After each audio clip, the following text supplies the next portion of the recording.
I was at the bank to replace a lost debit card when the teller asked a question that ended my marriage. Sir, you have a recurring royalty deposit under your name. Would you like me to link it to your new card? I stared at her. What royalty deposit? She turned the monitor slightly. There it was, attached to a secondary card I had never seen before, a quarterly deposit of $320,000.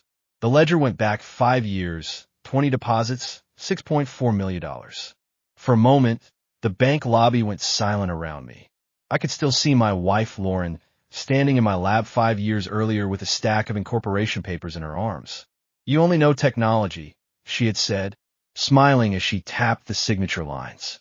Let me handle the business side. At the time, I was living on cold coffee and 18-hour design sessions. I barely read the documents. I trusted my wife. I signed where she pointed. After that, I became a special technical consultant at the company built on my own hardware designs. Lauren handled the finances. Lauren handled clients. Lauren handled licensing. Whenever I asked how Vesper Technologies was doing, she kissed my cheek and said, barely scraping by, "Don't worry your brilliant little head about it." Every month, she gave me $1,200 for personal expenses and told me we had to be careful. Now I was looking at $320,000 every 3 months, quietly deposited under my name into an account I did not control. Link it to my new card, I told the teller, and route every future deposit directly into my personal checking account. 5 minutes later, it was done. By 7 that evening, I was standing in Lauren's home office opening her laptop. It took 3 tries to guess the password. Her birthday. She had never been as careful as she thought. The emails told the story better than she ever could. 7 major licensing agreements, all based on my hardware designs, all signed through Vesper Technologies. The contracts called my patents company assets, but the signature line belonged to Lauren Evans, not me. I kept scrolling and found the second story, Kevin West. At first, his messages were professional. Licensing fees, foreign clients, investor introductions. Then they became warmer, intimate. I found photos from Paris, Singapore, Dubai. Lauren leaning against him in hotel bars, her hand on his chest, smiling in a way she had not smiled at me in years. Every trip she had called investor relations had a different backdrop.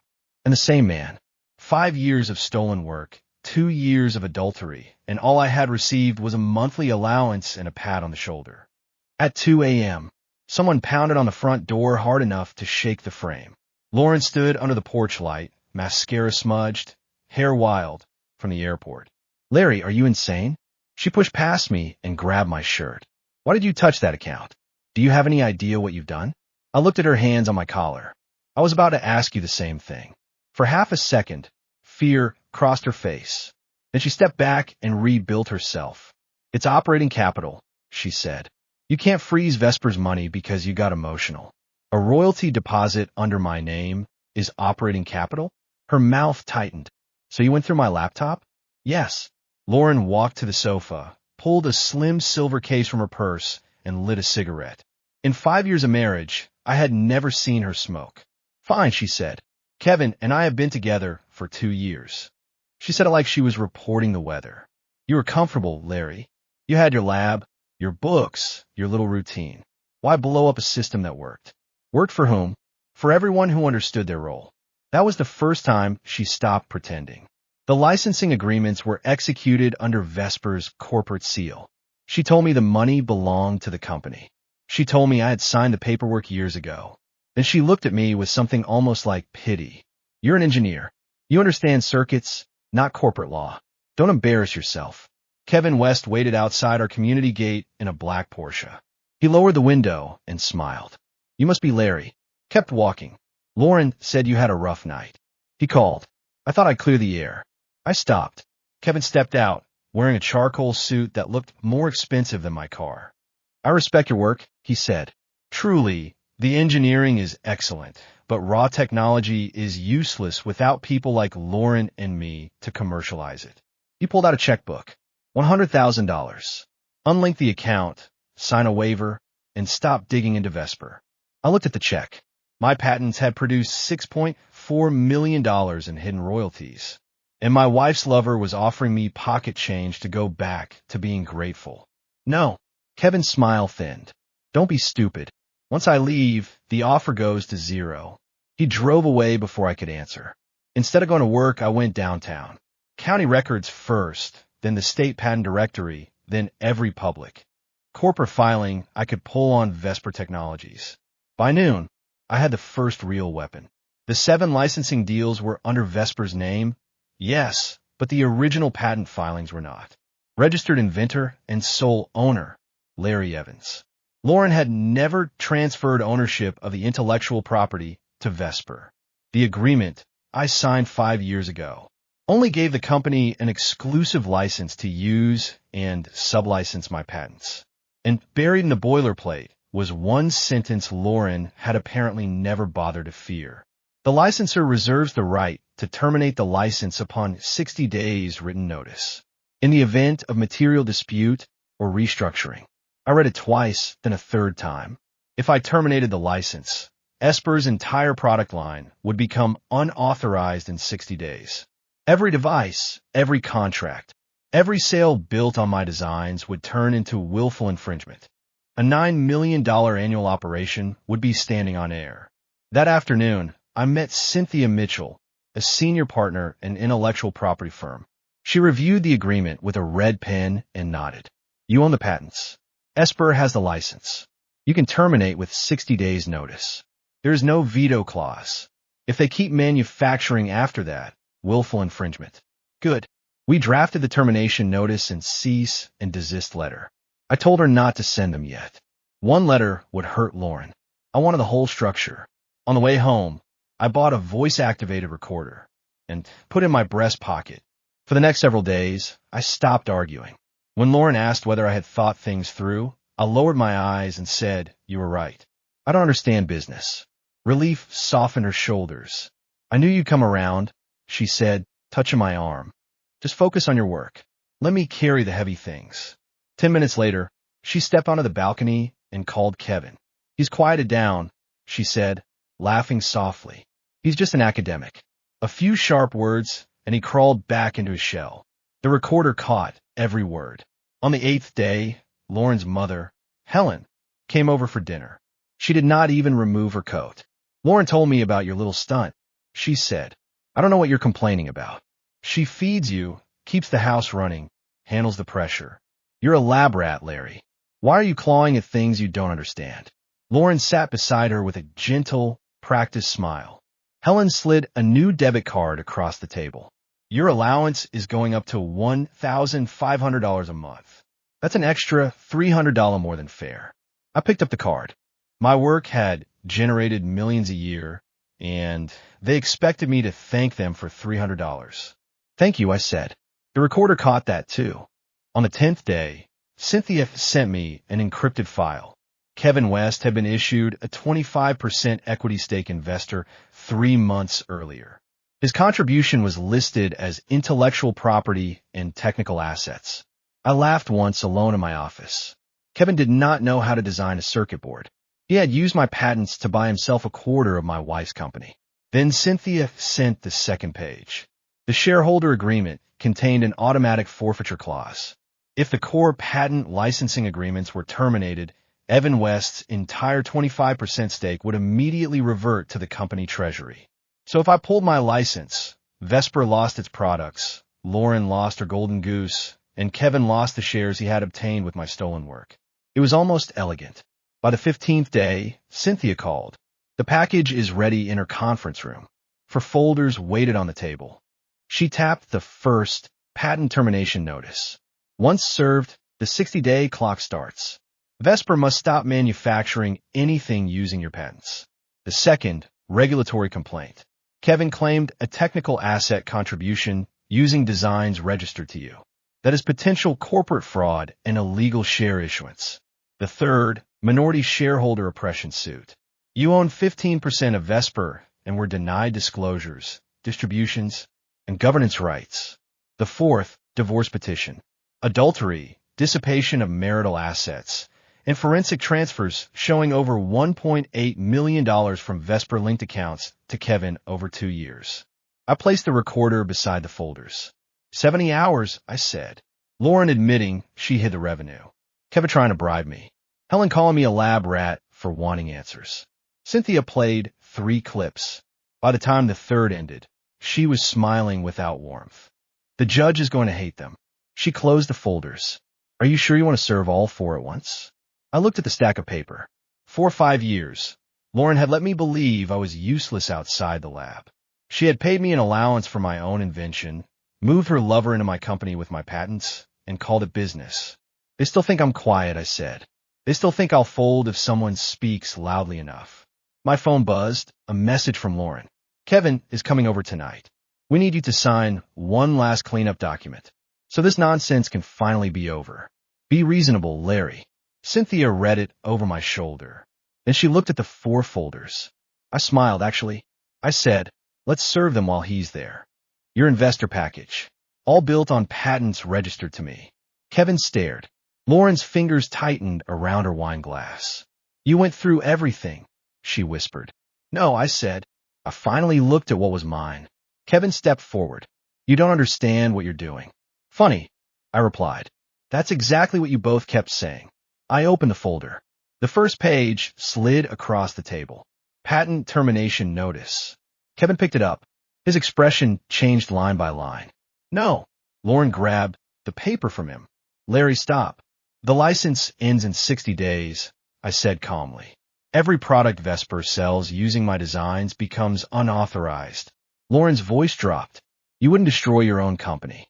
I laughed. My company? That hit harder than I expected. 4 or 5 years, she had repeated that phrase until I believed it. My patents. My designs. My inventions. You built a business around them and convinced me I was lucky to get an allowance. Kevin threw the paper down. You're making a huge mistake. No, I made the mistake 5 years ago when I trusted my wife. Lauren's eyes flashed. You're doing this because of Kevin. No, I placed the second folder down. I'm doing this because you stole my life and called it management. The front door suddenly opened. Cynthia walked in with 2 attorneys behind her. Lauren froze. What is this? Cynthia smiled politely. Delivery. Kevin stepped back. Lauren. She looked at him. For the first time, they weren't a team. They were 2 people realizing the same thing. The game was over. Cynthia handed Lauren the divorce petition. Then Kevin received the corporate complaint. Then came the shareholder lawsuit. 3 papers. 3 explosions. 3 perfect cracks in the empire they built. Lauren's hands shook. You planned this. For 15 days, I said. She stared at me. You were pretending? I shrugged. You spent 5 years pretending I was nothing. Kevin suddenly became angry. You think this makes you smart? You're just an engineer who got lucky. I looked at him. No, I'm an engineer who finally checked his own blueprint. Nobody spoke. Cynthia gathered her folders. The hearing date is set. Until then, nobody touches the patents, the accounts, or company records. Kevin looked at Lauren. You said he wouldn't fight. Lauren didn't answer. Because she knew. That was the part that hurt her most. Not the lawsuit. Not the money. The fact that the quiet man she had underestimated had been watching the entire time. 2 months later, Vesper Technologies collapsed. Investors ran when they realized the company's foundation depended on patents they didn't own. Kevin lost his shares. The $1.8 million transfers were recovered. Lauren fought everything. She claimed she was protecting the company. The court disagreed. The judge's final words were simple. Mr. Evans was not an employee who happened to create valuable technology. He was the creator whose trust was exploited. I got full control of my patents back. I started a new company. No partners. No hidden contracts. No one telling me my own inventions were too complicated for me to understand. A year later, I walked in my new office. No giant mansion. No fake luxury. Just a quiet room, a coffee machine, and a blank whiteboard. The first thing I wrote was, build something nobody can take from you. Then I picked up my marker and started designing again. Lauren thought losing Vesper was the worst thing that could happen. She was wrong. The worst thing was watching everyone who once praised her slowly realize what she had actually done. The first week after the court ruling, her phone stopped ringing. The investors who used to invite her to luxury dinners suddenly had busy schedules. The executives who once called her a genius now avoided eye contact. Everyone loved Lauren Evans when she was standing on top of my inventions. Nobody wanted to stand beside her when the tower collapsed. She tried to rebuild her image. She hired a public relations firm and gave interviews. I was the business mind behind Vesper, she claimed. Larry was brilliant technically, but he couldn't have built a company without me. Unfortunately for her, the interviews were destroyed within hours because the court documents became public. The licensing agreements, the hidden royalty account, the allowance, the messages with Kevin, the recordings. People didn't see a businesswoman protecting her company anymore. They saw someone who had mistaken someone's trust for permission. Then came Kevin. The man she sacrificed everything for disappeared faster than anyone expected. His Porsche was gone. His luxury apartment was gone. His expensive watches were sold. The same man who once offered me $100,000 to walk away suddenly refused to answer Lauren's calls. When she finally tracked him down, she found him in a small rented office. "You promised me Vesper would make us millions," she said. Kevin looked exhausted. "You promised me the patents were yours." Lauren froze. "You knew they weren't mine." "No," he snapped. "I knew they were controlled by you. That was the difference." And she knew it. Kevin had never loved her. He loved the empire she built with my work. When the empire disappeared, so did his affection. Lauren came back to my old house 3 months later. Not with anger, with desperation. "I made mistakes," she said. I looked at her. The woman standing there barely resembled the person who once walked around like she owned the world. "I was under pressure. You hid millions. I was trying to protect our future. You were protecting your future." She went silent, because there was no argument left. She tried a softer approach. "Larry, we were married. You can't just throw away everything we had." I almost laughed. Everything we had? She had spent 5 years convincing me I had nothing. "I didn't throw away our marriage, Lauren. I opened the door. You did that every time you chose him." She cried. Actually cried. The same person who once called me too emotional for caring about betrayal suddenly wanted sympathy. But sympathy wasn't a reset button. The divorce finalized 6 months later. Lauren kept some assets, but the lifestyle she loved disappeared. The mansion was sold. The luxury cars were gone. The expensive vacations became memories. She moved into a modest apartment across town. Then came the funniest part. She tried to enter the tech industry again. But every company asked the same question. "Are you the Lauren Evans from Vesper Technologies?" And every time, the answer destroyed the interview. Her reputation became a warning story. Not because she failed. Successful people fail all the time. She became a warning because she built success by standing on someone else's foundation and then mocked the person holding it up. Meanwhile, my new company grew faster than Vesper ever had. Not because I was smarter, because I finally had people around me who respected what I created. One afternoon, I received an invitation to a technology award ceremony. The same ceremony where Lauren once planned to accept an award for Vesper. Except this time, the award was for me. When I walked onto the stage, the crowd stood. And somewhere in that crowd was Lauren. She looked different, older, quieter. She watched as I accepted the award for the technology she once claimed she built. I didn't insult her. I didn't mention her name. I simply said, "Great inventions come from great minds. But great companies come from trust." The applause lasted for several minutes. Lauren sat there silently. Because the final thing she lost wasn't the money. It wasn't the company. It wasn't Kevin. It was the one thing she never thought she would lose. Control. And for the first time in years, I was finally free.